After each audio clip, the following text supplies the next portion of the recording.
Welcome to Hoops Zooted. It's nice to see everybody tonight. It's been a rough week for me. I've been sick this week. I'm sure you can hear it in my voice. And so I'm not smoking tonight because you get sick. It's such a drag. At least for me personally, to kind of smoke. Because you're already congested and like just makes you feel just ugh. But like when you're sick, edibles are wonderful. They are better than painkillers. They help you sleep and they don't make you feel crappy the next day like painkillers often do. I love edibles. So tonight, that is what I'm doing. I'm on a little bit of gummies tonight, about 48 milligrams deep. So, I took them a little over an hour ago, so I'm already flying high. So it's great to see everybody, but like, as we always say here, plants over pills. So, those edibles have helped me get through sickness so many times and helped me get through COVID last year. And I'm grateful to that.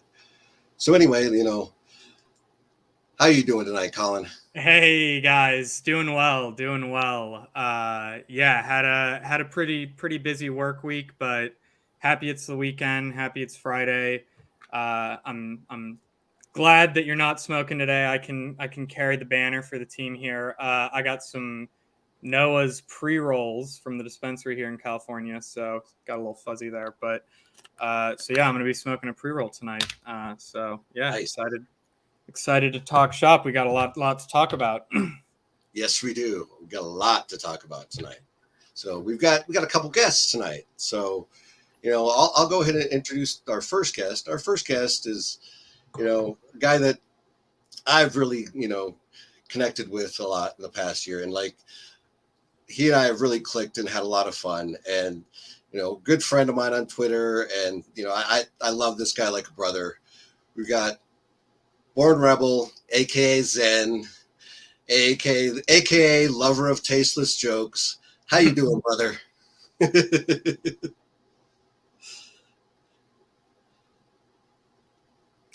Oh, you might be on mute there, Muted. Zen. I think you're muted, Jen. Ah, shit. Excuse me. Yep. No problem. I was thinking of a tasteless joke that, so much so I didn't press mute. But hey, man, absolutely. Look, my admiration to you. Definitely love you like a brother as well, Evan. And so thank you so much. Shout out to Colin. You guys are my bros. And I am fucking honored to be here on Hoops Zooted. Yeah, man. Welcome. Appreciate it. And then we got another guest as well. I'm sorry. I'm sorry to interrupt you there, Colin. I forgot to say before I introduce them, smoking, it's not required here. We welcome everybody. Zen is not a smoker himself, but it is just strongly encouraged. So I just wanted to jump in there before we introduce our next guest here. So it goes for every one of our guests. So So our next guest here is my good buddy, a fellow member of the Loud Pack. Had a rough night last night, but we're still here. My buddy Justice, aka Extend, Master Troll, Master Deepfake, and diehard Wisconsin sports fan. So, Evan, if you want to bring him in, that is above my pay grade. Justice, welcome. What's up, man? I'm for real, man. Like Zen, I'm honored to be chatting with y'all, man. On the herbal tip, for my job purposes, I won't only go too much into it. I don't know, well, they won't find, even if you find this shit, I do want to ask y'all something. Yeah, man. Currently in my current state, like really shit, like I've been trying out this THCA shit. Y'all heard of that? Y'all seen that? Yeah. Yes. What are your thoughts on that? 'Cause that's really like in my area. I haven't tried it yet. I haven't. So I haven't tried it either. I know it's kind of like the new version of Delta 8, which was really popular like last year. So normal like standard cannabis is Delta 9 THC, and then last year they came out with Delta 8, which was kind of like a loophole where it was legal in all states, but it sort of made you feel like weed. I tried it, I didn't love it. Definitely it wasn't the same as Delta 9, but no, I've heard THCA is much better than Delta 8. I haven't tried it though, but you've been on that grind. Yeah, I tried like a pineapple express strain of it. It was all right. I mean, the Nice. munchies definitely hit. Nice. Munchies definitely hit on that shit Hey, for sure. I know how that goes. But yeah, mostly I haven't been since last year, but I'll go to DC and grab some shit. That's like There the you nearest go. outlet for me. You know what I Yeah. mean? But I wasn't really impressed with their shit. I mean, it was okay. But to me, Seattle, the best shit I've had has been in Seattle, Washington. I don't know if y'all, Oh, for sure, dude. My fuck it parents up live there. up in that area, and anytime I go visit them, first of all, it's like half the price of California. Obviously, it's legal in both Washington and California, but it's like half the price in Seattle. Their taxes are like nothing on THC products, whereas the California taxes are like insane. And yeah, they got some really strong, really good stuff. So yeah, love the Washington cannabis market Yeah, for sure. yeah. But yeah, man, obviously excited to have Justice on here as a diehard Wisconsin fan. We got a couple of big things to talk about. We had obviously our Packers had a rough night last night. We're not going to get into that quite yet, but we do want to talk about your Milwaukee Bucks, Justice. So since we last talked, Evan and I were talking about what the Dame situation last week. We were kind of rolling our eyes at just how long it had gone on and how long it's drawn out. And so, of course, finally, a blockbuster trade goes down this week. So I'm just going to quickly read through it. So the Blazers it was a 3-team trade with the Bucks, the Blazers, and the Suns. The Blazers got Drew Holiday, DeAndre Ayton, uh, Tumani Kamara, and a 2029 first round pick and a pick swap. The Suns got Nurkic from the Blazers, Nasir Little, Keon Johnson, who I think they've since waived, and Grayson Allen. And then the Bucks got Damian Lillard. So yeah, I guess Justice, we'll have you started off as a Bucks fan. What are your thoughts on this trade? I mean, I just kind of turned the lights off on that. I didn't think nothing was happening. I thought it was Miami or bust. So when the news broke, I was like, really? Holy shit. Like, Just I mean, yeah, you can't help but feel excited, man. Because I mean, Drew, shout out to Drew. He got us a championship, bro.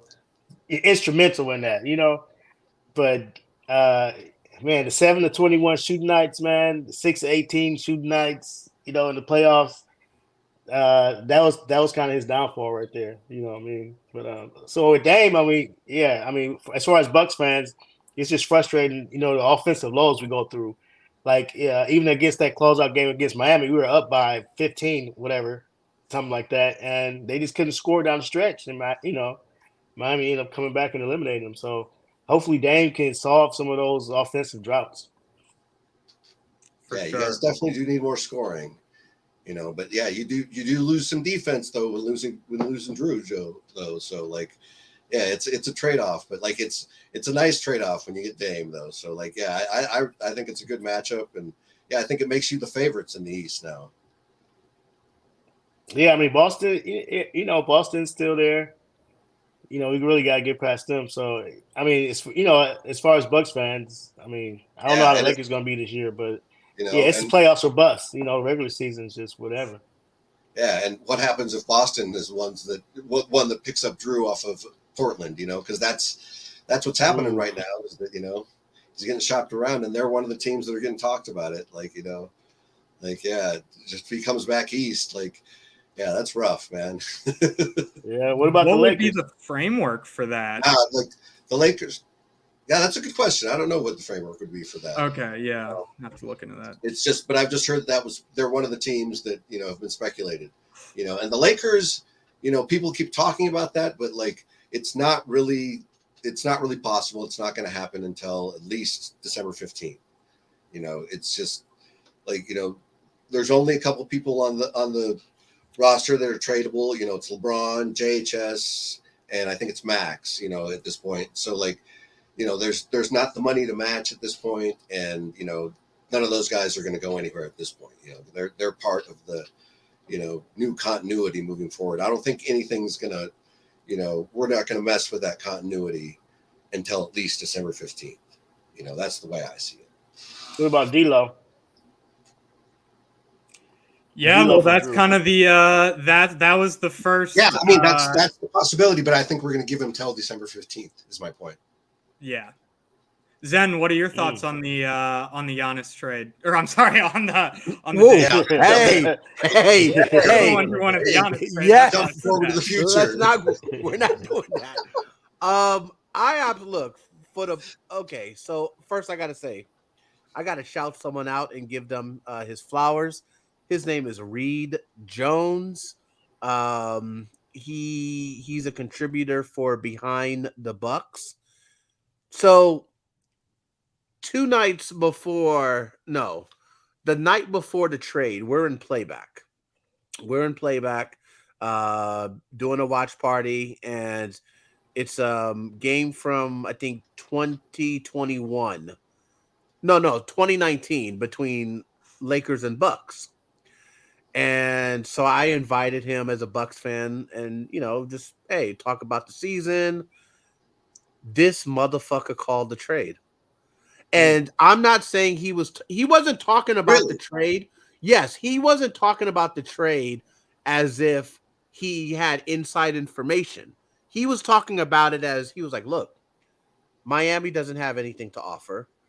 Toronto, they don't want to give up those players, OG, Anunoby, and what Barnes.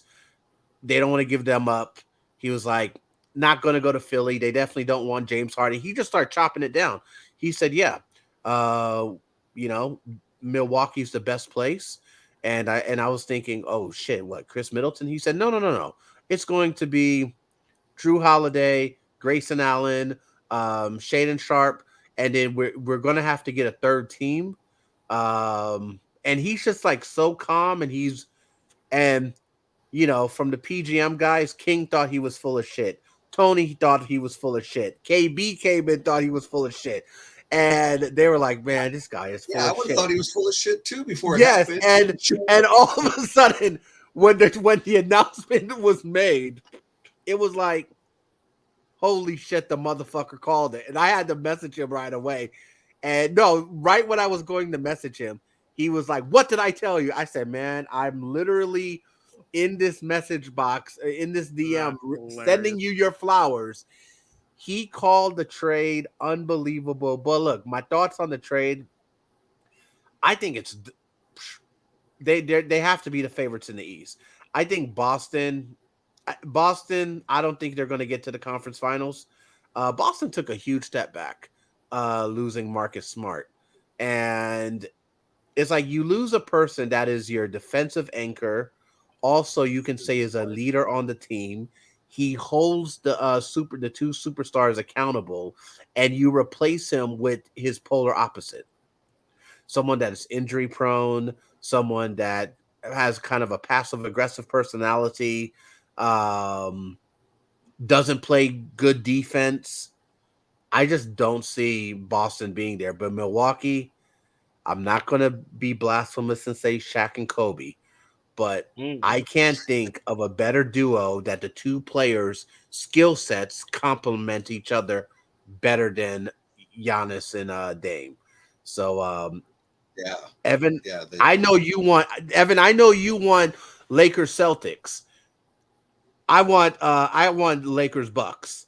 I know, year of Kobe, 18, each team going for the 18 title, but Giannis and AD, they got to match up against each other. Yeah. So you have to match up. So this is like some Bill Russell, Wilt Chamberlain thing. Yeah, I agree. Your argument is strong. Like, like from a fan standpoint, like seeing that from a fan standpoint would be freaking awesome. So yeah, your argument is strong, but it's like, but yeah, it's just my heart just, I just want this generation to understand what it's like to kick the leprechaun in the balls, because it just feels so good. You know? Of course. Fuck Boston. Yes, fuck Boston. And yes. the only thing I'll say, Zen, about the Giannis AD matchup, which I'd love to see, by the way, and it would be a Giannis AD matchup, that would be the main storyline. But I think just like on who would be guarding who, I think a lot of the time it would actually probably be AD and Brook Lopez matching up. I think Giannis plays a lot of the 4 for the Bucks. Certainly he plays 5 at times, but I don't know if they would necessarily be guarding each other all the time. And so for that reason, I would probably rather see the Celtics. But hey, I'm not, beggars can't be choosers. If we're in a championship, I really don't care who it's against. I'm what, happy. Colin? I'm gonna say this, and you guys know how much I'm critical of AD.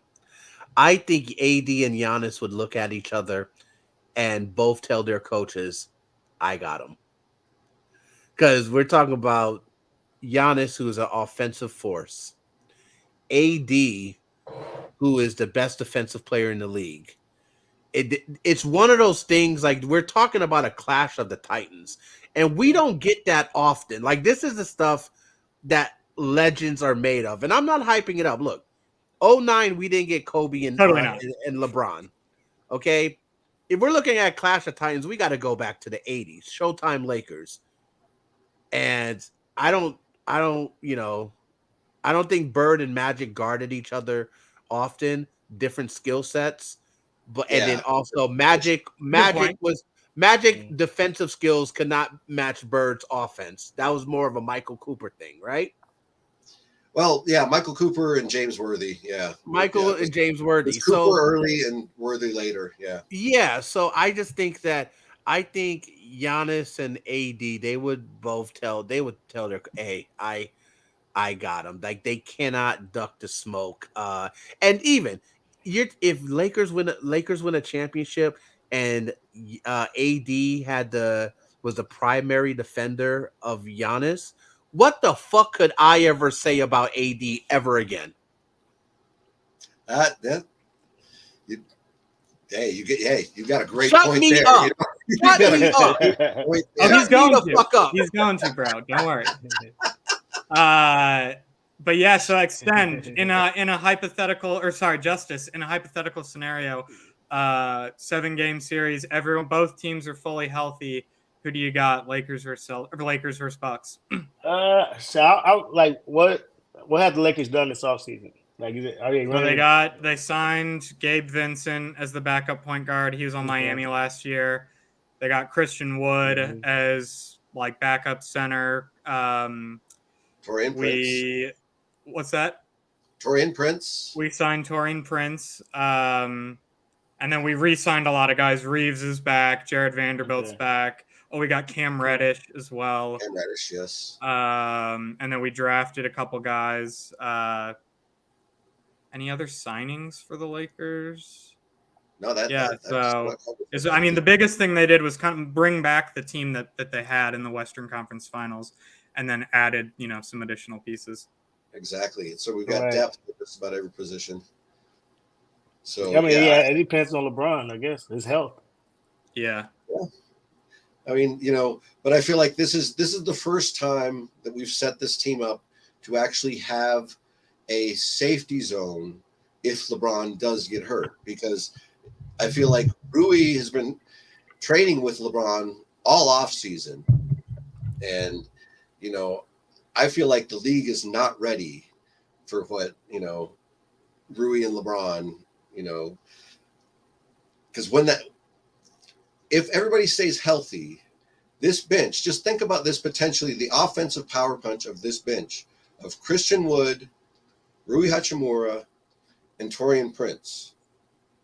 Just those three alone, that offensively and just the way they can space the floor, like, I think there's going to be very few benches that are going to be able to match up with that anywhere in the NBA. That's my opinion, personally. And my thought, too, with the depth is, just going back to Justice's point about, LeBron's health, my thought, too, with the depth is hopefully this depth allows LeBron to play less minutes during the regular season, which will hopefully allow him to stay healthier than, instead of just running him into the ground like we have the past couple seasons. Right. But definitely, it depends on LeBron's health, depends on AD's health, depends on Giannis's health. But hopefully everyone can be healthy. I would like to see a healthy matchup between those two teams. That would be a fun one. Yeah, I mean, I think Chris Middleton is like he could be. I mean, I won't call him an X factor like he's unknown, but I mean, him as a third option is big. Yeah. I mean, Yes, he's been absolutely. asked to carry a lot of a load. You know what I'm saying? So I mean, For him and sure. Drew they had to carry a lot of the offensive load. So I mean, and they were consistent either. You know, so we got a consistent guy with Dame. Right. You know, we don't have to worry about Middleton being off. Exactly. I feel it's safe to say that you guys have a big three. Absolutely. Yeah, and Middleton is the third. Asking him, having him bumped down to the third guy, I think helps a ton. And they restructured his contract, and he was like super cool. And like they actually, I think that he's on a cheaper deal now. I think he went from like 42 million to 35. Right. So like, yeah, that's just it worked out really great for you guys. I think, and I agree. I think Bucks are top in the East. I think just taking that pressure off of Middleton. What Dame will do, like I think will help his game so much as he's aging. And who's so it's a great pickup, and like I mean it just caught us all by surprise. Like I cannot believe that other guy called it. Like Zen was talking about it. Reed, Reed's the man. Blows my mind. Like, Reed's awesome. We know. I had no when I saw that first tweet, I was just like, what?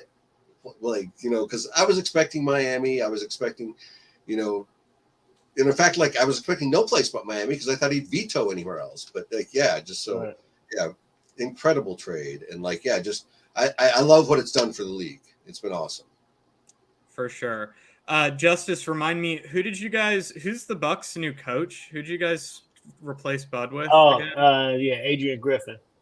So I mean, it's a lot of unknowns. We don't know Was really he one too of the much assistants about or something, or where'd he come from? He came from Toronto.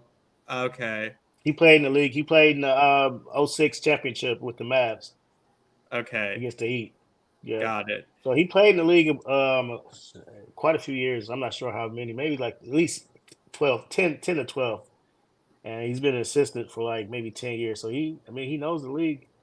Yeah, so that's kind of like our guy, Darvin Ham. That's kind of how he was coming in last year. He was a guy who played for the Pistons and was an assistant, obviously, for you guys with the Bucks. So yeah, we missed Ham last year. Yeah, for sure. Well, so anyway, like, on to the next topic here.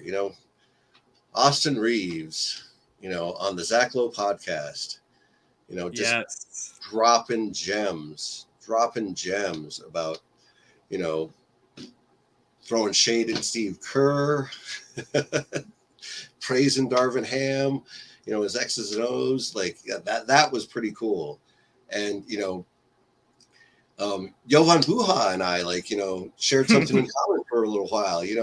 We both were convinced that Austin was going to play point guard.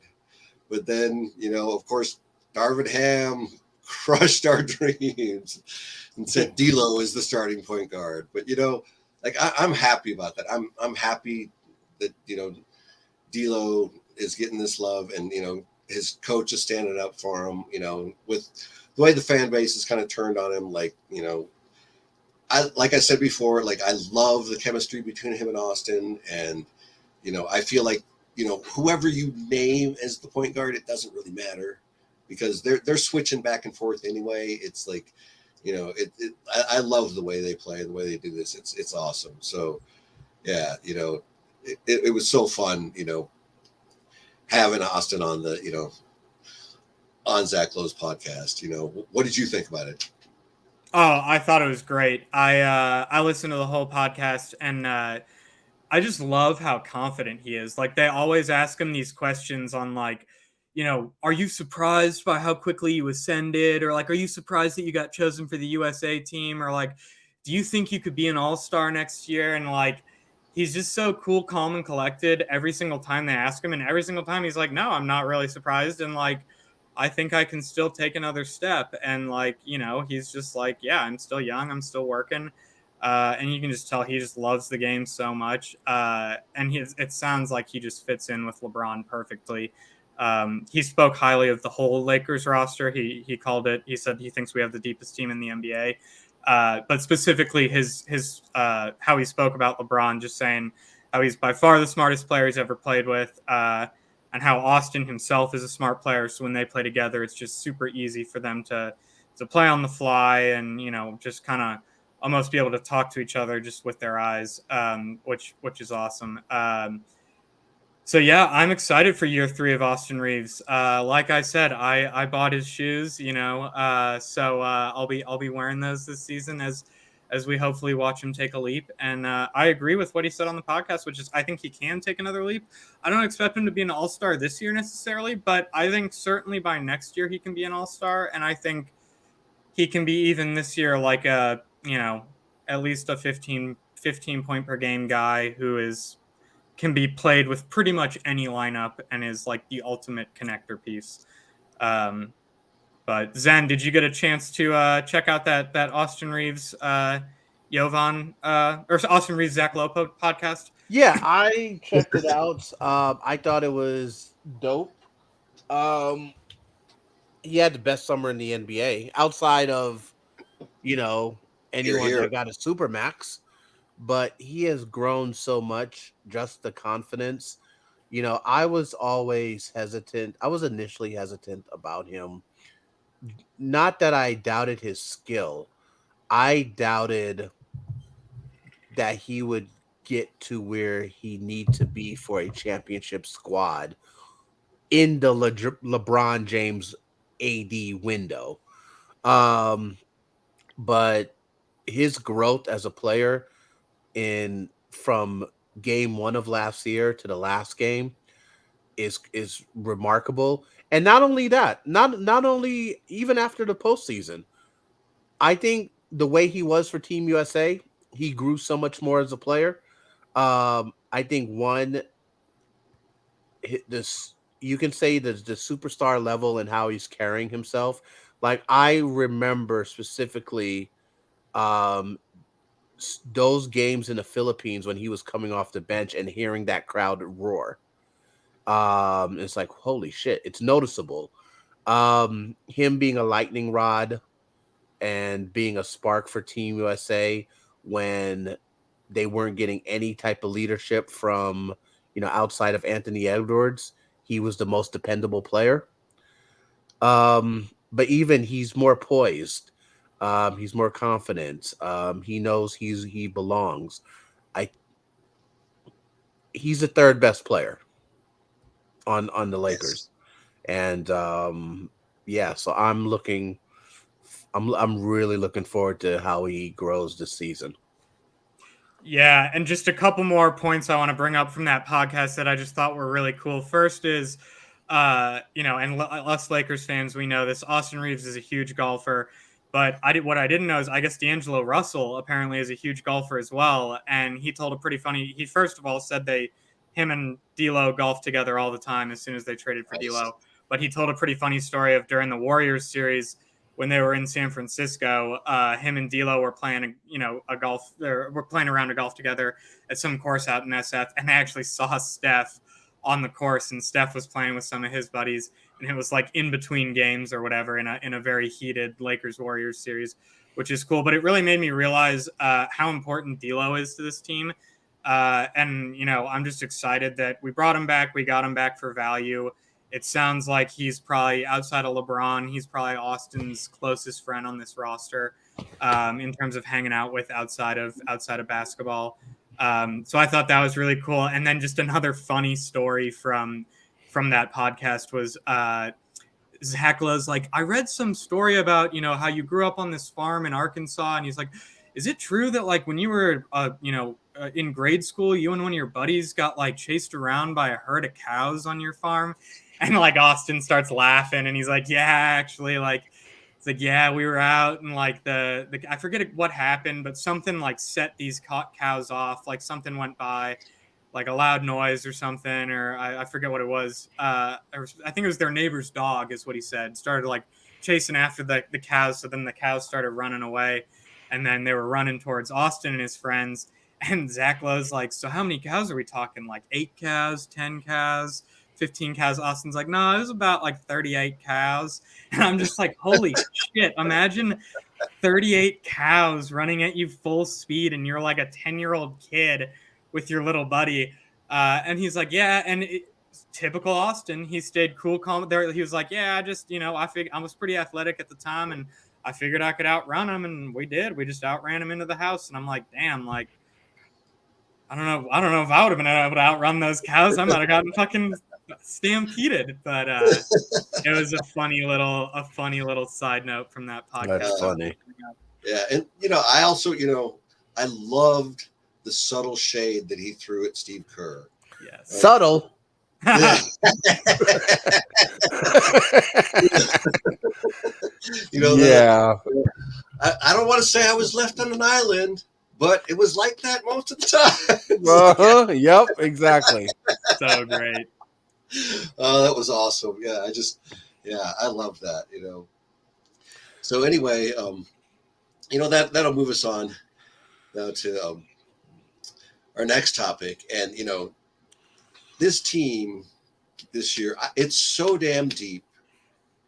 I feel like these scrimmages between the first unit and the second unit are going to be freaking epic this year. Like, we are so deep. We're 12. We can easily be playing a 12-man rotation for the first, good third of this season, maybe even the good half of this season. We're that talented, and I feel like there's going to be that much competition, because we're going to be fighting for a ring and everything like that. So I'm really looking forward to stuff like that, and we know who 4 of the starting 5 are going to be, but we don't know who the small forward is going to be yet. Now, I think I know who. I have an idea who I think could be the inside track, but I want to ask you guys first. Who do you think is going to have the inside track for that 5th spot? So this is interesting because Evan and I talked about this last week, and I think Evan and I had both said Vando, and I've actually changed my tune since then, and specifically to something that Evan brought up earlier, which is so yesterday, we're recording this on Friday, but yesterday, Thursday, was Darvin Ham and Rob Pelinka's media day for talking to reporters for the beginning of the season. And so we got a lot of insight from both Rob and Darvin of what's been going on this offseason behind the scenes. And one of the things that I believe they both brought up was how much Rui Hachimura has been working out this offseason, and specifically working out with LeBron James. And they said that LeBron, who's in year 21, has been working out like he's in year 1, and he's been doing 2-a-days. And apparently Rui's been doing those 2-a-days with him. So, and we've seen, Lakers official Twitter and Instagram posted some pictures of them together in the Lakers facility working out. So I think because of that, and because of just the fact that Rui does make $17 million. I know obviously you're not going to choose a starting lineup based on what guys make, but I think it certainly factors in the fact that, the 3 options are kind of, in my opinion, Rui, Vando, and Taurean Prince.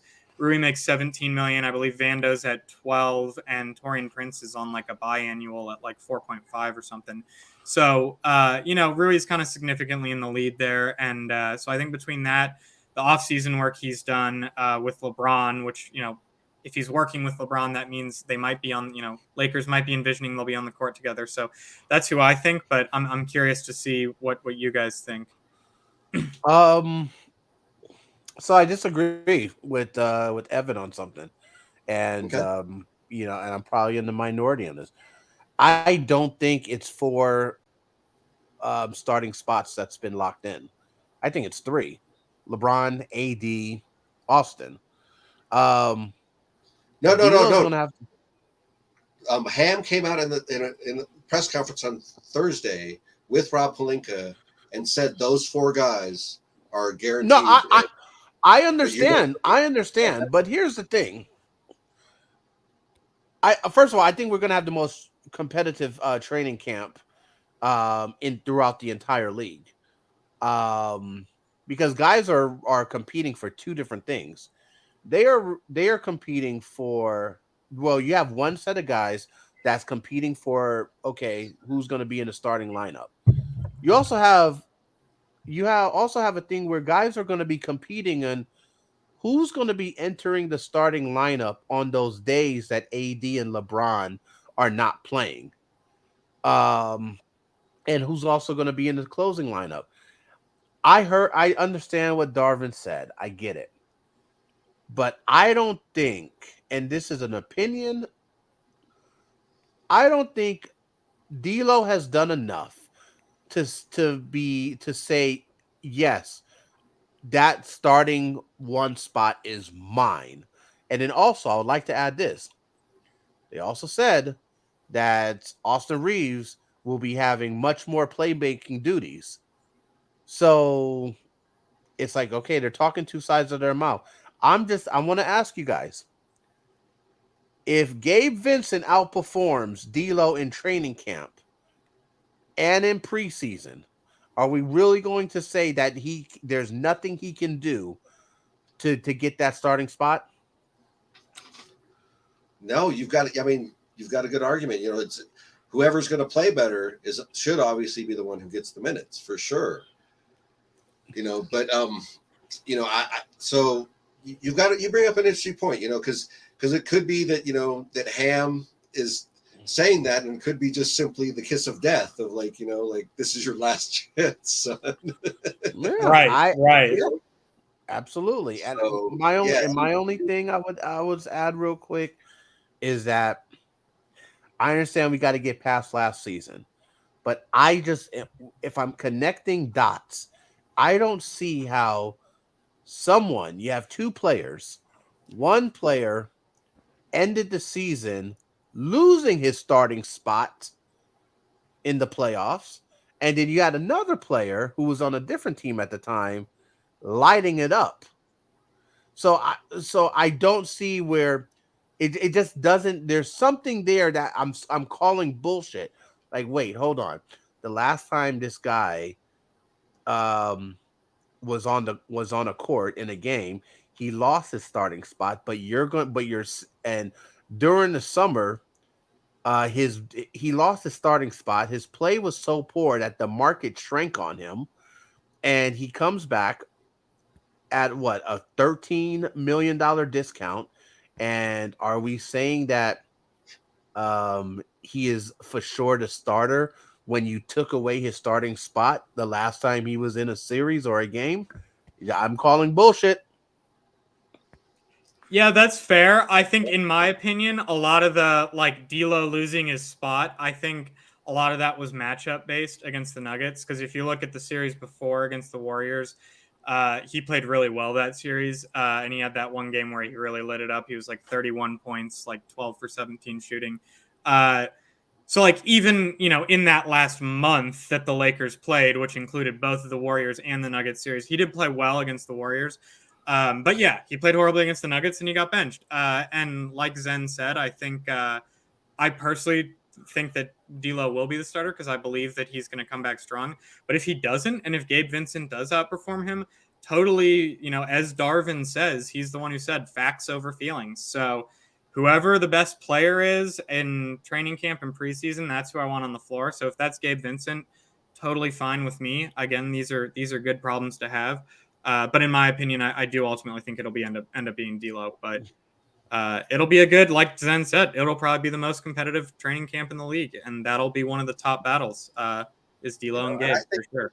I think what may save D'Lo's butt in all that ultimately is his chemistry with Austin, because it may be, you're looking at a trade off of his chemistry with Austin working out, or switching Gabe Vincent, and the chemistry isn't quite as good, but you get maybe a little bit more production, but then your bench takes a dip because the point guard, isn't like vibing with everybody else. So I think that maybe what saves him is that I feel like the two of them, like I said, it's a really interesting, like, kind of, vibe that they have on the floor where, like, you know, they they they kind of switch back and forth between who's playing the one, and like, I think that may be what ultimately saves D'Lo, but we'll have to see. Like, Zen does bring up some good points because he is definitely on thin ice with a lot of fans, and like, we'll see how quickly how much that thin ice applies to Ham too. So it's interesting. You make some good points there, man. Yeah. No, we'll see. Hey, we have what media day? We're recording this on Friday. Media days in 3 days. Yes, Yep. So yes. looking forward to it. It's about to be Yes. showtime. That's right. Exactly. That is right. And finally, we get basketball in 8 days. 8 days. Yes. You finally get some basketball. Yep. Absolutely. Absolutely. Why don't you kick us off to the next topic here? Yeah, so moving on, changing sports here. Like Zen just said, we're recording this Friday. So last night, my Green Bay Packers got pretty demolished on Thursday Night Football by a good Lions team. I've been saying all summer, and I believe I said on one of the earlier episodes of this podcast that I think I'm super high on the Lions. I think they're going to win the NFC North. I think the Packers ultimately come in second. So I'm not surprised we lost this game, but I'm definitely surprised the manner in which we lost it. I believe this final score was 34-20, but it was really at halftime. I think we were down 27-3. So yeah, we had our two best O linemen were out to before the game even started, which was a bummer. And then a third starting lineman rolled his ankle, and our backup lineman just looked like JV players, especially against that Lions D line with Hutchison and some of those other guys. So, and then to make things even worse, I guess Aaron Jones, who's been hurt, he played. We all thought he was healthy, but apparently he was just out there as a decoy because they never used him. So they literally just ended up passing the ball like the entire game. I think if you look at the numbers, I think Love had like 40 or 50 pass attempts, and the total carries between both Jones and AJ Dillon was like 8 rush attempts. So it's like, 50 pass plays to 8 running plays over a fucking 60-minute game becomes pretty predictable when you're the defense. So when you take all that into account, and Jair Alexander was out, I think we at least came back a little bit in the half. I'm still super high on Jordan Love. I think he looked great. Obviously, he was not put in a position to succeed with that O-line. But in the second half, he made a little bit of a comeback. He stayed kind of poised the whole time. Never looked rattled. I still think just his fundamentals are what excite me the most. Just the way he moves in the pocket and his throwing motion and how quickly the flick of the wrist how quickly he throws it with that flick of the wrist. He can throw on the run. He can run too. So a lot of these mistakes are partly that we're just an injured team right now. Partly the coach is calling bullshit plays, and partly he's just young and learning, and he's going to have some ups and downs. So ultimately, I think he's got all the tools to be a star in the NFL, and I think it's just going to take a little bit of time, which it did with Rodgers too. Rodgers was 7-10 his first year as a Packer, and then won the Super Bowl in year 2. So, yeah. Anyways, that's my rant about the Packers. But we've actually got, this is funny. We've got Zen is a former Packers fan. He renounced his rights when Aaron Rodgers got traded to the Jets. So he was not hurt by last night, but I definitely want to hear his thoughts on the game. So what'd you think, Zen? So those papers finally went through. Yeah, the papers finally went through. I'm officially a free agent. What's funny? The papers were actually getting, by mail pigeon. The waiver papers were actually going to get sent to New York, and then in 4 plays before the bird got there, it just took a detour. It's just funny how that happens. You know what? You mean you don't want to be a Jets fan?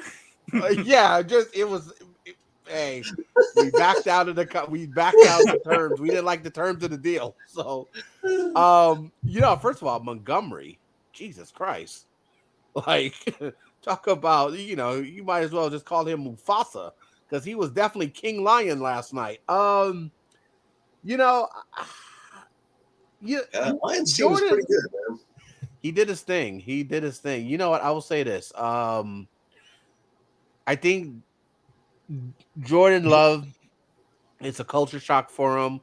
Luckily, he is playing in a division that's wide open. We'll see how far the Packers go, but that was the Lions. They look. You called it, Colin. I know you called it. Lions look good. Lions look good, and Yeah. but you I still picked him to win that division. yeah, and it's just like Bears are completely irrelevant. Justin Fields, he's gonna find his way out of town. Um, the Vikings, yeah, Yeah. yeah. So Defense Pass. and pass, that one we shall not name. pass. But yeah, it's the Packers. It's one of those things that I look at this as like a 2-year project. I look at this as like, okay, you know what? Next year, when he has that first season under his belt, me under his belt, and he goes in with that command. I'm waiting for his swagger to come in. I'm waiting for because even with this off season, there was a lot of uncertainty for a while. Is Rodgers going to stay? Is he going to leave? But I think next season he's really going to shine through. Yeah, I have to say, as an outside observer, like I watched, last week the game against the Saints, and then this week too, just because they happen to be on my TV, it was nationally televised, both of them. And the thing that impresses me about him is that he's got really good poise. Like he like things can go bad, and he keeps grinding, and like he's clearly like a guy who plays better in the second half too. So like yeah, I would be hopeful. Like if obviously there's still a lot to he's got to work on, but like for a young quarterback, like yeah, if I was a Packers fan, I'd be pretty hopeful too. Like I enjoyed watching him play these past couple weeks, man. For sure. And one other thing that I just want to bring up, this is an interesting fact that I just learned about, and it also obviously pissed me off a little bit. But anyone who watched this game, it was Thursday Night Football on Amazon Prime, national game. It was very noticeable. It was a home game for the Packers at Lambeau Field, primetime game. And it looked like it was about 50% Lions fans there. Literally half the crowd was blue. So I come to find out today it actually stems from this thing called the gold package back in the 60s and 70s that the city or Green Bay was trying to get the city of Milwaukee involved to be more involved with the Packers and get them to make, I think it's about an hour and a half or 2 hour drive from Milwaukee to Green Bay, get them to make the trip for games on Sundays. So they offered what's called the gold package, which is 2 tickets every season, 2 home tickets to every season, for these cities for residents of Milwaukee, and it was at a super like reduced price back in the 60s and 70s, and they stopped offering it. Like they maxed out like at the late 70s. So all these people who got in early are like now like these, everyone was joking on Twitter like, oh, these fucking like old 75-year-olds who didn't want to make the trip on a Thursday night like sold their tickets to Lions fans. And so yeah, that's how ended up those Lions fans ended up there, and it was an absolute disgrace to what's supposed to be one of the most sacred spots in all of sports, Lambeau Field, to see half Lions fans on a primetime game where everyone is watching, and we got our ass beat was just really was the cherry on top, but yeah, that's enough of the game. But one other football related thing that I do want to touch on. This is kind of related to both Evan and I's teams. So we're both in kind of desperate need of a running back. The Ravens had Well, maybe not. No, the Ravens not quite as bad as us, but because Lamar Jackson's such a good runner. But the Ravens had J.K. Dobbins tear his Achilles in week 1, I believe. Yes, And then the Packers had Aaron Jones. He strained a hamstring, and as we saw, he tried to come back last night, only played like 4 plays, and I think he's going to be dealing with that all season. And unfortunately, AJ Dillon, who's supposed to be our highly touted second round pick backup running back, just looks completely unplayable. And so there's a big name running back on the market, Jonathan Taylor, that both teams have been linked to. So we're joking, who's going to get Jonathan Taylor, the Packers or the Ravens? So, Evan, I wanted to hear your thoughts on those trade rumors. It better be the Ravens. Like they need him. They need him to take pressure off Lamar because, like you said, he is their rushing game at this point. Gus Edwards is banged up also, and they need somebody to take some of that load off them. Because that offense, was supposed to be a high-powered offense this year. They've got all these receivers. That offensive line was strong, but unfortunately, injuries too have been just, decimating that team already so much. So, but they need Jonathan Taylor. They absolutely need Jonathan Taylor. So, yeah, you guys are still working on, a rebuild season here. We're working on a championship. Whoa. We need Jonathan Taylor here. So hands off. Hey man, that's fair. And honestly, the trade rumors for the Packers, at least a couple weeks ago, the rumored offer was AJ Dillon and a couple of second round picks, or a second round pick this year and a second round pick next year. And as I kind of alluded to, AJ Dillon's trade value has gone like this all season. So I don't even if they offered that at this point, Colts would probably tell us to get lost. So you guys probably have a better package anyways. But yeah, definitely will be interesting to see how that plays out, especially since I believe a report came out this week saying that Jonathan Taylor, who comes off the IR, I think this week 4, maybe week 5, he says he's not going to play for the Colts even once he comes off the IR. So super shitty situation over there, and it'll be interesting to see where he lands. And hey, if Evan's Ravens get him, I'm happy. They're, if he's happy, I'm happy. They're in the AFC. I got no problem. Like I said, I like the Ravens. So yeah, Zen, where do you think Jonathan Taylor ends up if you had to guess?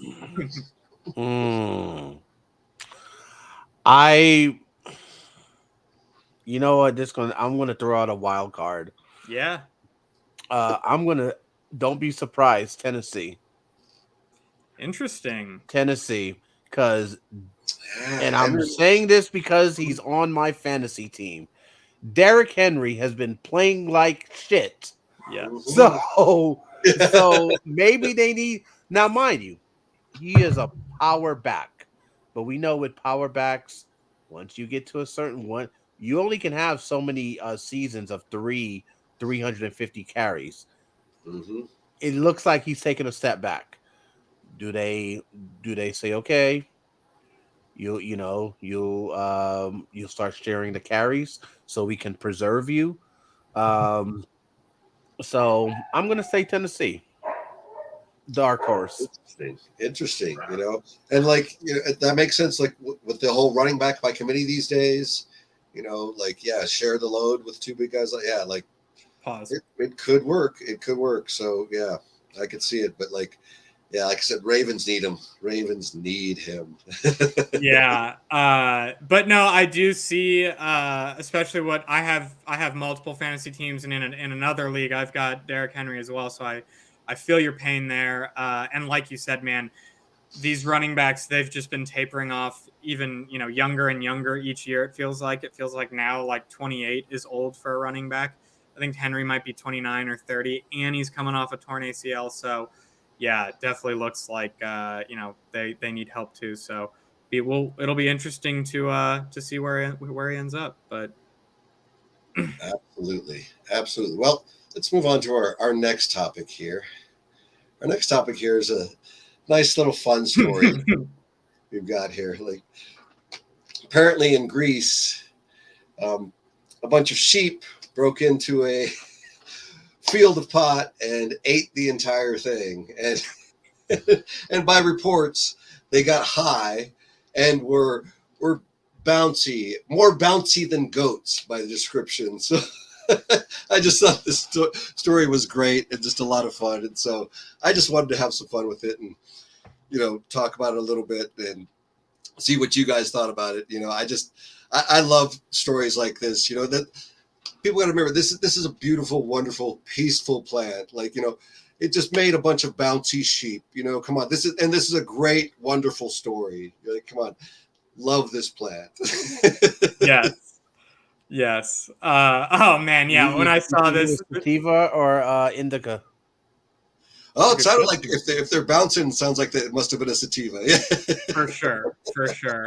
But yeah, I saw this article floating around through a lot of the different kind of weed outlets, news outlets online, and I was just dying laughing. I mean, it's just fucking hilarious. And I've had so many incidents. I'm sure Evan has too. We're both big pet lovers. I've had many incidents where pets of mine or pets of friends, specifically, mostly dogs and cats, have somehow gotten into edibles, or even times where they've eaten, like in this case, like eaten actual weed, weed plants, where they've, ripped into a bag of weed that I've had or whatever it is. And it always ends up, funny. I've never had anything scary happen where you need to take them to the hospital. They just start acting weird and their eyes get red, and it's, usually they'll just go to sleep after a while. But yeah, just hilarious. And Evan, I am curious, have you had any personal experiences with your pets getting into your stash and getting stoned? Thankfully, I haven't, but I have had many friends who have had those experiences. Right, it's an age-old tale. I've been lucky, knock on wood. I've had some close calls. I've caught my dog with the bag in her mouth, like that. But right. Nothing where there was, irreparable damage. So yeah, it's a great, funny story, man. What do you think, Zed? Yeah, I've had a dog who took shrooms. Okay. Yeah, I've had a dog. Had a dog who took shrooms, and yeah, and it just got to the point where he would just sit down into just the most random places, just have a seat, as if I've peaked in life, and even not too long ago, just I'm like, hey, can you please move?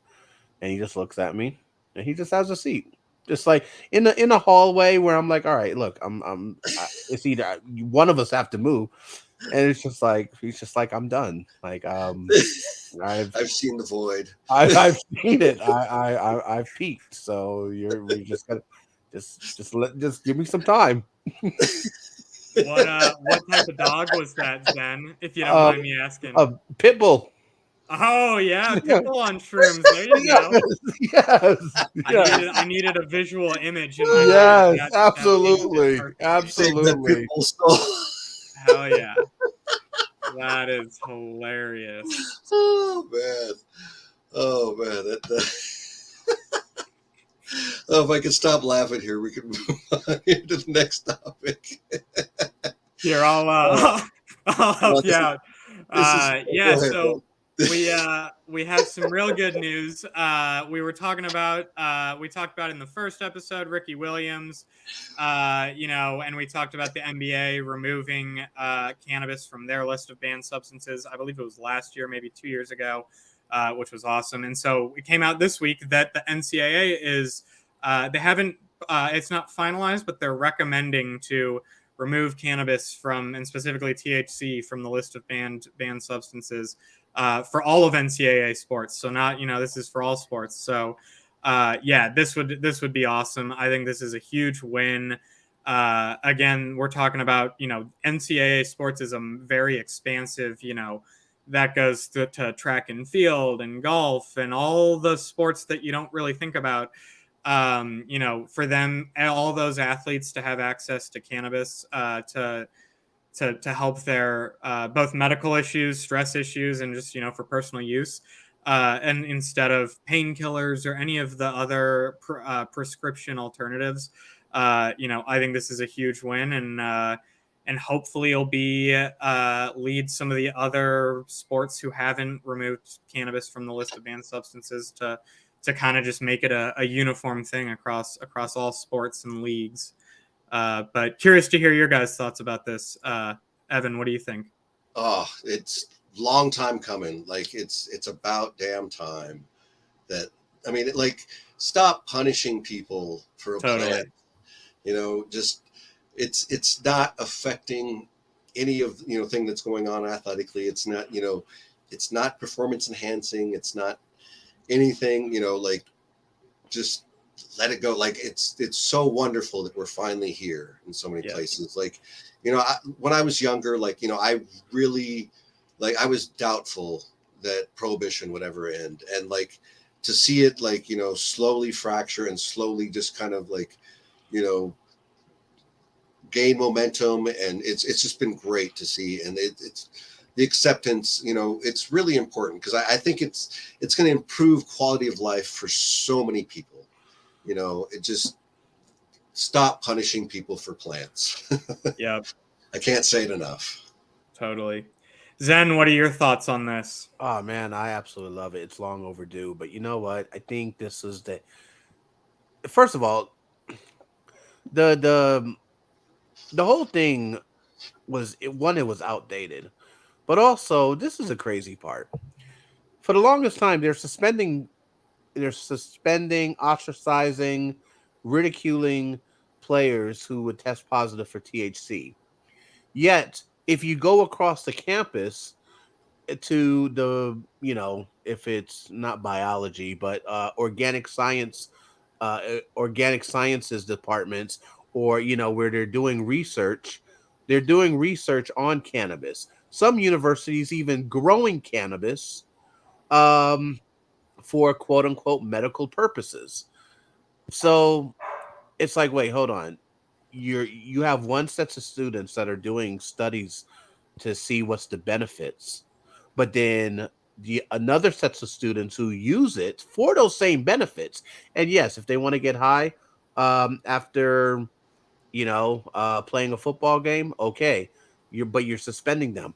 It just didn't add up. I think also the fact, didn't the NBA in the last few months take take cannabis off their Last ban? year, yeah. So last off season. So I think last year was the first season it Okay. was off. So and they stopped testing for it, right?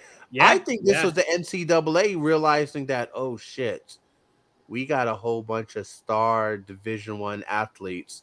Let's say even line it up with basketball, that will say, oh fuck, the NBA just stopped testing. So that means the G League will follow suit. These guys can just try to go straight to the G League and bypass us. So they had to make a move. Um, I think there's a huge changing of the guard with with the NCAA and college sports. They've been getting away with murder for damn near a century. Um, Amen. and yeah, between the NIL and then now removing cannabis, they got to get with the times, Yes. or they're going to be outdated. Um, because I'll even say this: I'm waiting for that 18 to 19-year-old kid to say on the football side, because that's probably the sport that brings in the most money. If for NCAA, I'm waiting for that 18 to 19-year-old kid to say, you know what? Instead of me go play football for Nick Saban or whoever, let me just go hit up the Rock. Because is there really an age limit, or is there a minimum age for me to go play for the XFL, and I just go play there for a few seasons and then go to the then go up to the NFL draft? They got to change with the times. So I'm glad this has happened. Long overdue. Yeah, Yeah, man. Totally absolutely. agree. Yeah, But well said. go ahead, Evan. No, I was just say, well said. I appreciate what your point of view, and talking about like the people that were getting excused for this and the people that weren't getting excused for this. That's an important point to make, because that's another thing that needs to come with a lot of legalization is amnesty.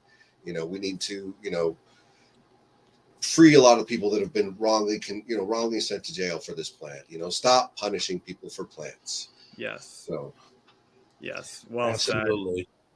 said. But moving on to our next topic, we've got our weekly historical stoner circle, aka gas or pass. So I'll be leading this one. I came up with these three names. I think we got a real good mix for you guys this week. So first one in the sense, or going on with our Packers theme, and having Zen, a former Packers fan, up here. First one is Aaron Rodgers in his current state, which means not playing football and injured and probably down to smoke a bunch of cannabis. So yeah, Evan, gas or pass? Aaron Rodgers. yeah. This one, I'm definitely going to gas on this one. Yes. Yeah, Aaron's an interesting guy, and I could have a fun time, sitting and talking with him and vibing with him. Yeah, like I would dig that a lot. And I also want to say before I pass it to Zen here, that since he doesn't smoke, we can do this of I know he does take the occasional edible, so we can. No, I've burned enough. I have burned enough that I'm participating in this. You've earned your stripes. Okay. Yeah, I've earned my stripes. Here we go. Okay, you just don't smoke anymore. My bad. That's all good. I'm passing. I'm passing because I don't need to smoke with someone that's condescending. All right, because I'm just thinking this guy will probably say some shit to make me he would probably say some shit to make me feel bad. Like, I can see him trying to pass the spliff to me or whatever, and just, and say, hey, have if I give you some, like, there's a tincture that you can take and it can really, help with your digestive system. You might be able to lose that weight. He might be coming up with too much solutions, or all of a sudden he wants to say, hey, let's be silent for 4 days. No, I'm passing. I'm passing. Hey man, that's fair. That is fair, and that's why I added him. He's definitely a polarizing guy, and so for my take, I would definitely gas with Aaron Rodgers. But to Zen's point, I think a lot of people that aren't hardcore stoners like Evan and myself, they could probably get weirded out pretty quickly by smoking with Aaron Rodgers. But yeah, I'm confident. I'm confident that I would not get weirded out and would be able to have a super cool, deep conversation about just all sorts of weird shit. So I would definitely gas. But our next one, we got this is a movie character from one of my favorite basketball movies, Jake Shuttlesworth from He Got Game. So to be specific, that was Denzel Washington's character, not Ray Allen's character. So Jake Shuttlesworth from He Got Game. Evan, gas or pass? This one I'm gonna have to pass on. I'm gonna have to pass. Jake's a little bit kind of unpredictable. Yeah. I feel like we could be sitting smoking and like everything be cool, and then he just like turn on me. He just look at him the wrong way. It's like exactly. Yeah. So like I think I'm gonna pass on Jake. Jake's a little too intense for me. Zen, what about you? Yeah, I as much as I love Denzel, I am going to absolutely pass for a couple of reasons. So one, right? Let's just assume that he just got out of prison, because remember, the movie ended with him going back to prison. So there's been a lot of advancements. There's been a lot of advancements since he was free. Since that movie came out. Yeah, since that movie came out, since he went back to prison, there's been a lot of advancements in the cannabis industry. So first of all, I do not want to, give him something and then he just fucking pass out, because now he's in his 60s, so it's like, I don't want to kill the guy. Next thing is, he did also kill his wife. So the thing is, I didn't I want to do- say it. I didn't want to say it. then all of a sudden, he starts crying, and then he starts trying. He might get like a.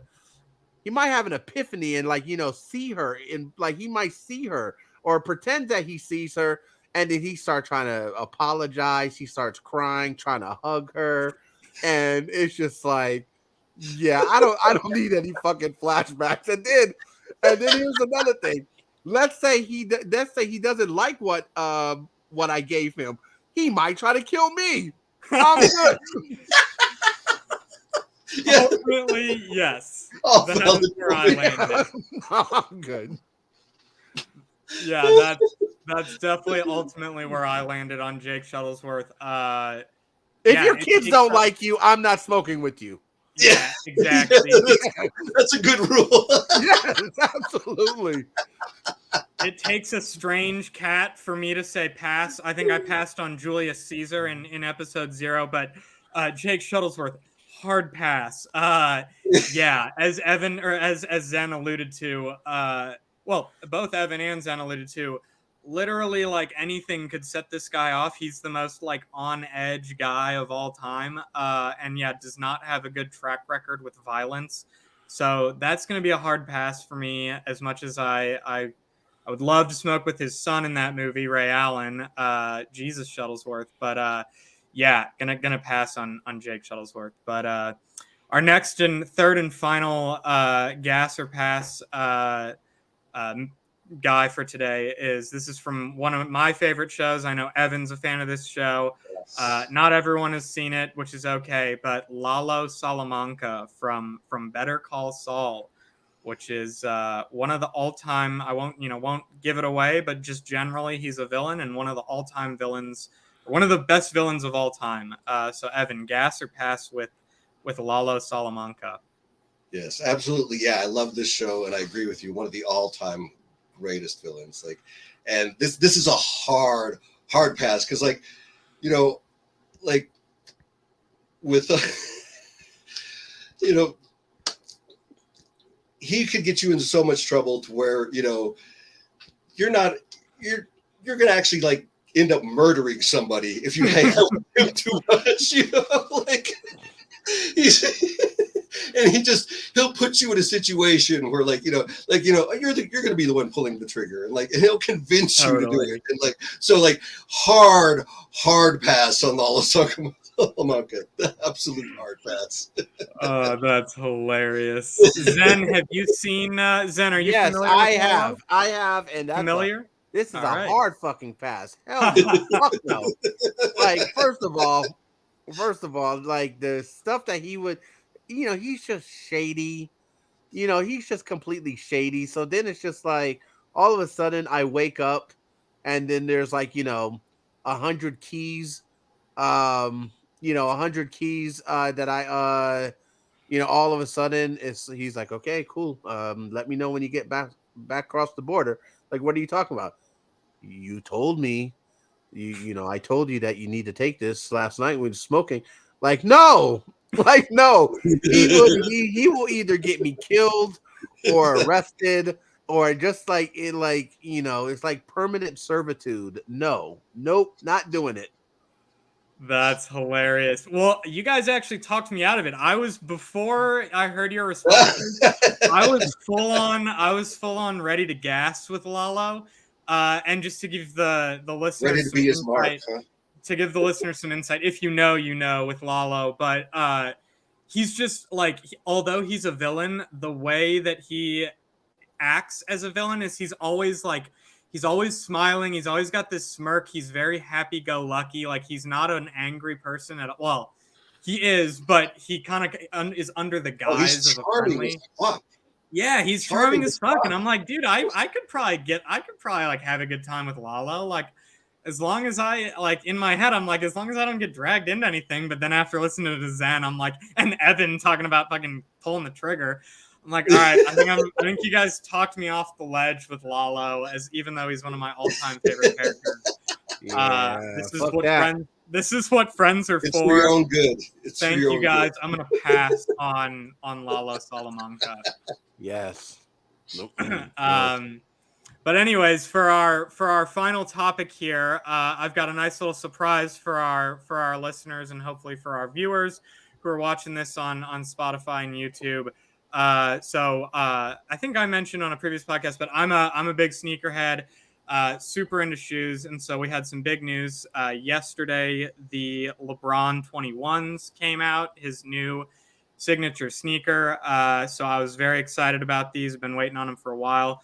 So I ordered a pair, and I got lucky enough. I ordered from Dick's Sporting Goods, and I guess the place where they were at was in Southern California, so they arrived today. So we're gonna do a Nice. live unboxing for you guys. So Nice. maybe while I go grab this box, Evan can readjust the format to just make me a little bit bigger here.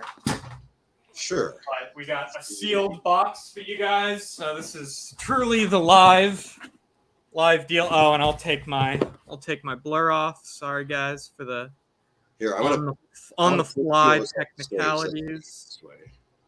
All right. So we'll give you the stage for a second here. So confirmed sealed box. We're gonna unbox this bad boy and see what we got.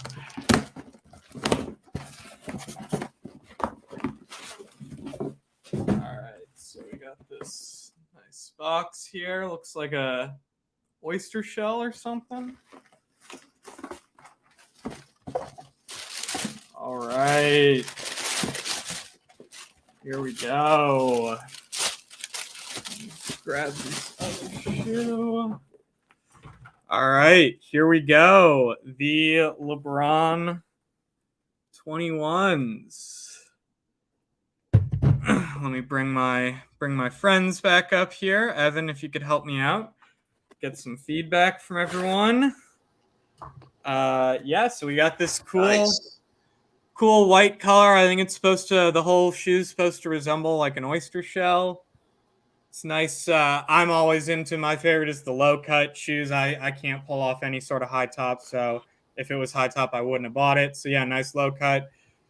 Got a bunch of padding, and for the LeBron haters, I don't know if you can see that, but we got a hand with 4 rings on it. So I think we know whose hand that is. So, anyways, LeBron 21s. Very excited about these. I'll let you guys know on Twitter once I test them out. Put them on. Do the wear test. I'm all about. I don't buy sneakers to let them sit. I buy them to wear them. So I will definitely be testing these out. And I'll be hoping that LeBron will be wearing these on Media Day Monday. That's usually his thing. Is he releases his sneaker right before Media Day, and then he shows up wearing it on Media Day. So yeah, excited. Yeah, those are awesome, man. That's awesome. Well, hey, man, appreciate having you here today, Zen. It's been a lot of fun. I loved it, man. Loved it. Yeah, thanks for coming through, man. Of course. I was happy when Evan said to roll through. I loved it, man. So anyway, man, so we're gonna sign off here, and everybody take it easy and stay zooted.